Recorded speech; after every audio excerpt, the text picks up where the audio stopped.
हाय मित्रों, हरिओम क्लासेस में तमारुं स्वागत छे।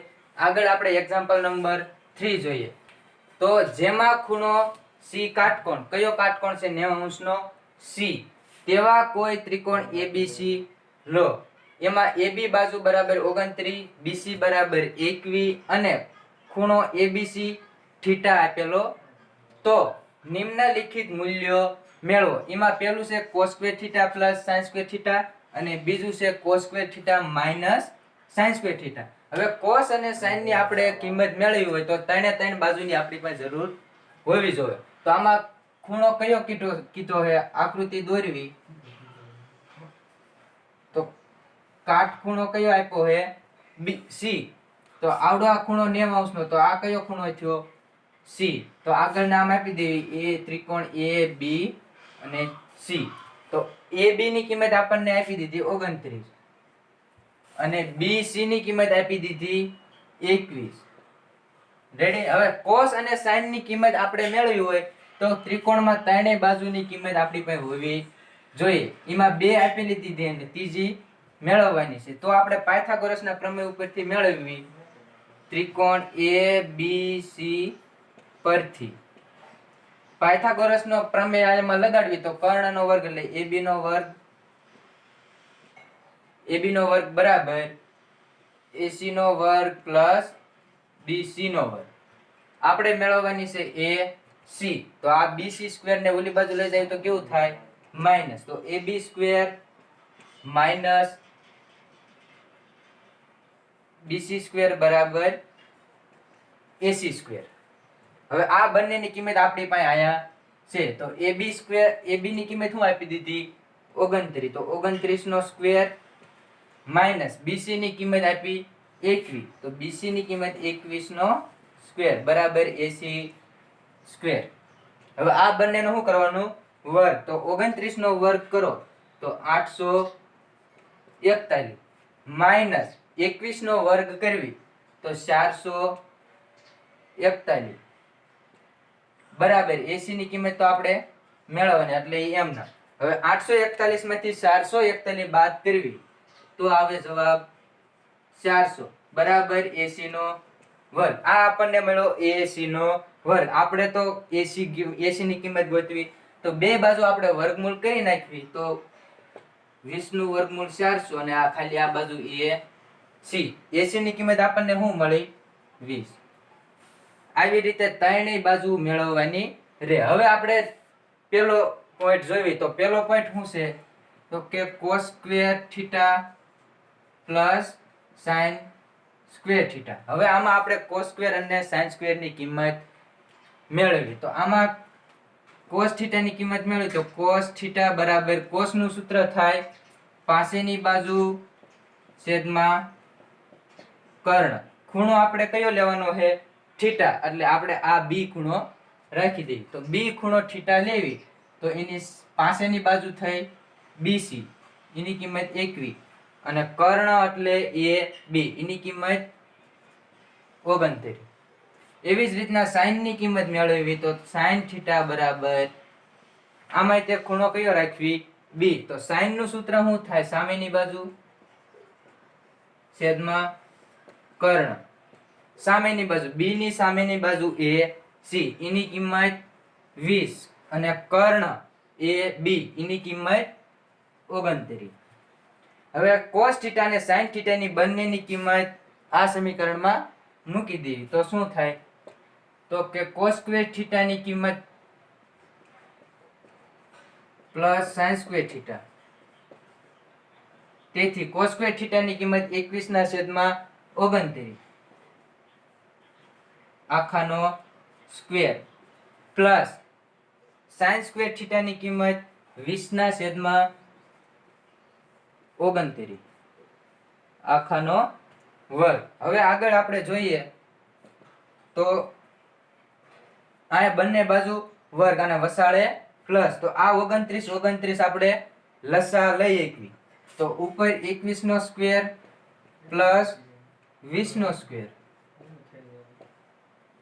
હવે હેઠે બંનેનો લસા લેવી તો શું થાય બંને લસાનો એક વખત 29 નો સ્ક્વેર હવે અહીંયા 21 નો સ્ક્વેર કરવી તો 441 પ્લસ 20 નો સ્ક્વેર કરવી તો 400 છેદમાં 29 નો સ્ક્વેર કરવી તો 841. ઉપર બંનેનો શું થાય? સરવાળો. બંનેનો સરવાળો કરવી તો 441 પ્લસ 400 તો 841 અને છેદમાં તો 841 એમના. હવે આ બંનેને કેન્સલ કરવી 841 પ્લસ 841 તો શું જવાબ આવે 1. એવી જ રીતના સમીકરણ 2 આપેલું cos square minus sin square. આપણી પાસે cos ને અને sin ની કિંમત તો અહીંયા આપણે મેળવી લીધી છે, તો ખાલી આમાં કિંમત મૂકવાની રહેશે. તો કિંમત આપણે બીજામાં મૂકવી તો બીજું શું છે? cos square theta minus sin square theta. હાલો, cos થીટા ની કિંમત આપણને મળી 21/29 આખાનો વર્ગ માઈનસ sin ની કિંમત મળી 20/29 આખાનો વર્ગ. હવે અહીંયા પણ બંનેનો લસા સમાંતર છે તો બંને છેદમાં લખી શકીએ તો 21 નો સ્ક્વેર માઈનસ 20 નો સ્ક્વેર. લસા માઈનસ છે એટલે લસા 29 નો સ્ક્વેર. તો એવી જ રીતના અહીંયા 21 નો વર્ગ શું થાય? 441 માઈનસ 20 નો સ્ક્વેર 400 એના છેદમાં 29 નો સ્ક્વેર 841. હવે 441 માંથી 400 બાદ કરવાના તો કેટલા વધે? 41 એના છેદમાં 841. અહીંયા આપણો એક્ઝામ્પલ નંબર 3 પૂરું. હવે આપણે આગળ એક્ઝામ્પલ નંબર 4 જોઈએ. એની રકમ શું? કાટકોણ ત્રિકોણ ABC માં ખૂણો B કાટકોણ છે. જો tan A બરાબર 1 તો ચકાસો કે 2 sin A into cos A બરાબર 1. આ આપણે સાબિત કરવાનું છે. 2 sin A ગુણ્યા cos A બરાબર શું આવવો પડે? 1 જવાબ આવવો પડે. તો આપણને અહીંયા ખૂણો B, ખૂણો કાટકોણ કયો આપેલો? B. અહીંયા આપણે આકૃતિ દોરવી. કાટકોણ ત્રિકોણમાં ખૂણો B કયો આપેલો છે? કાટકોણ. તો આ 90° નો, તો અહીંયા ખૂણો B અને આગળ A, B અને C. તો આપણને અહીંયા એક વિધેય આપેલું tan A બરાબર 1. તો એ અહીંયા લખવી તો tan A બરાબર 1 આપેલું હોય. હવે tan A માં આપણને બે કિંમત આપી દીધેલી છે. અહીંયા છેદમાં કાંઈ ન હોય તો આપણે શું સમજવાનું? 1. 1 ના છેદમાં 1 tan A ની કિંમત આપી દીધેલી છે. તો આપણે tan A નું સૂત્ર જોવી તો tan A બરાબર 1 ના છેદમાં 1 હોય તો tan નું સૂત્ર સામેની બાજુ છેદમાં પાસેની બાજુ. tan નું સૂત્ર સામેની બાજુ છેદમાં પાસેની બાજુ. તો એની કિંમત આપી છે 1 ના છેદમાં 1. આપણને ખૂણો કયો લેવાનો કીધો છે? tan A. તો એ ખૂણો કયા છે? આયા. તો આ ખૂણો A. તો આવડો સામેની બાજુ એટલે ખૂણો A ની સામેની બાજુ A અને પાસેની બાજુ ખૂણા A ની પાસેની બાજુ AB. એની કિંમત 1. હવે આપણે sin અને cos ની કિંમત આપણે મેળવવી હોય તો આ ત્રિકોણમાં ત્રણેય બાજુની કિંમત આપણી પાસે હોવી જોઈએ. હવે આ બાજુની કિંમત મેળવવા માટે આપણે શું લગાડવી? પાયથાગોરસનો પ્રમેય. તો ત્રિકોણ ABC માં પાયથાગોરસનો પ્રમેય લગાડવી તો કર્ણનો વર્ગ એટલે AC નો વર્ગ બરાબર AB નો વર્ગ પ્લસ BC નો વર્ગ. AC નો વર્ગ તો આપણે મેળવવાનો છે. તો એ એમના. તો AB ની કિંમત અને BC ની કિંમત આપણી પાસે છે. તો 1 નો વર્ગ પ્લસ 1 નો વર્ગ. 1 નો વર્ગ 1 પ્લસ 1 નો વર્ગ 1. 1 ને 1 2. આ આપણને મળી AC સ્ક્વેર ની કિંમત. હવે બે બાજુ આપણે વર્ગમૂળ કાઢી નાખવી તો AC ની કિંમત મળે. તો AC બરાબર √2. તો AC ની કિંમત આપણને શું મળે? √2. હવે આપણે sin a અને cos a ની કિંમત મેળવી એકવી. તો sin પેલા ગોતવી sin a ની કિંમત. sin a, તો sin નું સૂત્ર શું આપણી પાસે છે? તો કે સામેની બાજુ છેદમાં કર્ણ. હાલો, sin આપણે ખૂણો કયો રાખવાનો કીધો? a. એની સામેની બાજુ bc અને કર્ણ છે ac. તો એની કિંમત શું થાય? bc ની કિંમત 1 અને ac ની કિંમત √2. એવી જ રીતના આગળ cos a નું જોઈએ કિંમત મેળવી. તો cos a બરાબર, cos નું સૂત્ર આપણી પાસે પાસેની બાજુ છેદમાં કર્ણ. હાલો, ખૂણા a ની પાસેની બાજુ ab, એની કિંમત 1 અને કર્ણ છે આપણી પાસે ac, એની કિંમત √2. હવે આપણે sin a અને cos a ની કિંમત આપણી પાસે મેળવી લીધી. અહીં આ સમીકરણમાં મૂકી દીધી. તો આ સમીકરણમાં આપણે મૂકવી તો 2 sin a cos a. તેથી બંનેની કિંમત મૂકી દીધી. તો 2 એમ નામ, sin a ની કિંમત 1/√2, એને ગુણાકારમાં cos a ની કિંમત, cos a ની કિંમત આપણી પાસે 1/√2. રેડી? હવે આ ત્રણે કેમાં છે? ગુણાકારમાં. બે પહેલા એમ નામ રાખવી આપણે. આ એક અને આ એક નો ગુણાકાર કરવી તો 1 અને √2 ગુણ્યા √2 બરાબર 1. હવે આ બે હંમેશા કોના હારે ગુણાય? અંશ હારે. તો અંશ હારે આપણે ગુણવી તો 2 ને 1 હારે ગુણવી તો 2. એના છેદમાં 2 તો એમ નામ, 2 2 કેન્સલ. તો જવાબમાં આવે 1. જે આપણે 2 sin a cos a બરાબર 1 ની કિંમત આપણે સાબિત કરવાની હતી તે મળી ગઈ. આ આપણું ઉદાહરણ નંબર 4. હવે આપણે આગળ એક્ઝામ્પલ નંબર 5 જોઈએ. એની રકમ છે ત્રિકોણ OPQ માં P કાટખૂણો છે. તો OP બરાબર 7 અને OQ - PQ બરાબર 1. જે આપણે આકૃતિ પણ આપેલી છે બાજુમાં. તો sin q અને cos q નું મૂલ્ય મેળવો. હવે આપણે સૌપ્રથમ આમાં ખૂણો P આપણને આકૃતિ આપી દીધેલી છે. તો આપણે ગોતવાનું શું છે? ત્રણેય બાજુ આપણી પાસે હોવી જોઈએ. આ PO આપણી પાસે બાજુ છે અને આ બે બાજુઓ નથી. તો આ બે બાજુઓ ગોતવા માટે આપણે સૌપ્રથમ પાયથાગોરસનો પ્રમેય યુઝ કરીએ. તો પાયથાગોરસનો પ્રમેય શું થાય? કર્ણનો વર્ગ. તો કર્ણનો વર્ગ એટલે OQ નો વર્ગ બરાબર PQ square plus PO square. PO square. Ready? આ પાયથાગોરસનો પ્રમેય. હવે OQ સ્ક્વેર એની કિંમત આપણને આના ઉપરથી મળી જાય. તો એના ઉપરથી આપણે કિંમત મેળવવી હોય તો શું કિંમત મળે?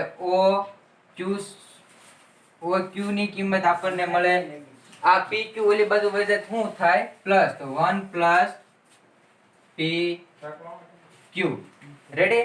OQ ની જગ્યાએ આપણે શું લખીએ? 1 પ્લસ PQ. તો OQ ની જગ્યાએ 1 પ્લસ PQ આખાનો સ્ક્વેર બરાબર આ બાજુ એમ નામ PQ square plus PO square. હવે આ બાજુ a પ્લસ b આખાનો વર્ગ, એનું સૂત્ર છે આપણી પાસે a square plus 2ab plus b square. તો અહીંયા આપણે ઈ સૂત્ર યુઝ કરવી તો a નો સ્ક્વેર એટલે 1, ઈ આખાનો સ્ક્વેર એટલે 1 જ થાય. આગળ પ્લસ 2ab, 2a એટલે 1 અને b એટલે pq. તો 2pq પ્લસ b નો સ્ક્વેર, b એટલે pq. તો એનો સ્ક્વેર કરવી એટલે pq સ્ક્વેર. રેડી?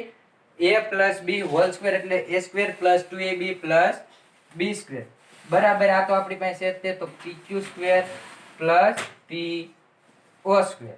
હવે આ બાજુથી pq અને આ બાજુથી pq કેન્સલ. તો શું વધ્યું? 1 પ્લસ 2pq બરાબર PO સ્ક્વેર. હવે PO આની કિંમત આપણી પાસે છે 7, ઈ આપણે આમાં મૂકી દેવી. તો 1 + 2PQ બરાબર 7 નો વર્ગ. તો 7 નો એક એમ નામ પ્લસ 2PQ બરાબર 7 નો વર્ગ કેટલો થાય? 49. હવે આ એક ને ઓલી બાજુ લઈ જાય કેવું થાય? માઈનસ. તો 2PQ એમ નામ બરાબર 49 માઈનસ 1. 49 માંથી 1 જાય તો 2PQ એમ નામ 49 માંથી 1 જાય તો 48. હવે આ 2 રહ્યા ઈ PQ ને કેમાં છે? ગુણાકારમાં. તો બરાબર ની ઓલી બાજુ જાય તો ભાગાકારમાં. તેથી તો PQ બરાબર 48 ના છેદમાં 2 ગુણાકારમાં છે, બરાબર ની ઓલી બાજુ ભાગાકારમાં. હવે આ બે ના છેદ આપણે ઉડાડવી. તો PQ બરાબર 24 દુ 48. તો આ PQ બરાબર આપણને કેટલી કિંમત મળી? 24. PQ ની કિંમત PQ 24. હવે આને બીજી બાજુ આપણને મળી ગઈ. હવે ત્રીજી બાજુ મેળવી શકીએ. તો ત્રીજી બાજુ આમાં બે રીતે થઈ શકે. એક તમે પાયથાગોરસનો પ્રમેય લગાડી શકો, અને બીજી રીતથી શું થાય? આમાં બે ની કિંમત મૂકીને તમે OQ ની કિંમત મેળવી શકો. હું આ રીતથી કરી દઉં. તો આ આપણને શું સૂત્ર આપ્યું? તો OQ - PQ બરાબર 1. આપણે કેની કિંમત મેળવવાની છે? OQ. તો OQ એની કિંમત મેળવવાની. તો આને બરાબર ની ઓલી બાજુ લઈ જવાનું. તો OQ બરાબર 1 + PQ. તો OQ બરાબર 1 એમ નામ, અને PQ ની કિંમત આપણી પાસે છે 24. તો OQ બરાબર 24 ને 1 25. OQ ની કિંમત આપણને કેટલી મળી? 25. હવે કાટકોણ ત્રિકોણમાં આપણને ત્રણેય બાજુની કિંમત મળી ગઈ. તો આપણને ગોતવાનું શું કીધું? sin Q અને cos Q. તો હાલો પહેલા ગોતવી sin Q. sin Q. sin નું સૂત્ર આપણી પાસે છે સામેની બાજુ છેદમાં કર્ણ. હવે આપણી પાસે ખૂણો કયો છે? Q. તો એના ઉપરથી સામેની બાજુ કઈ? Q ની સામેની બાજુ PO, અને એનો કર્ણ થાય QO. તો બંનેની કિંમત આપણી પાસે છે. PO ની કિંમત આપણી પાસે શું છે? 7, અને QO ની કિંમત 25. આ થઈ sin Q ની કિંમત. હવે બીજી કિંમત મેળવવાની આપણે cos Q. તો cos Q ની કિંમત આપણે મેળવી. તો cos Q બરાબર cos નું સૂત્ર થાય પાસેની બાજુ ના છેદમાં કર્ણ. હાલો cos Q ખૂણો આ ફેરે કયો રાખવાનો છે? Q. એમાં પાસેની બાજુ Q ખૂણાની પાસેની બાજુ PQ, અને કર્ણ થાય OQ. તો PQ ની કિંમત આપણને આકૃતિમાં આપેલી. PQ ની કિંમત 24 અને OQ ની કિંમત 25. આ કિંમત થઈ cos Q ની કિંમત. આવી જ રીતે sin Q અને cos Q ની કિંમત મળી જાય. જો તમને અમારા વિડીયો ગમે તો લાઈક કરો, શેર કરો અને સબસ્ક્રાઇબ કરો.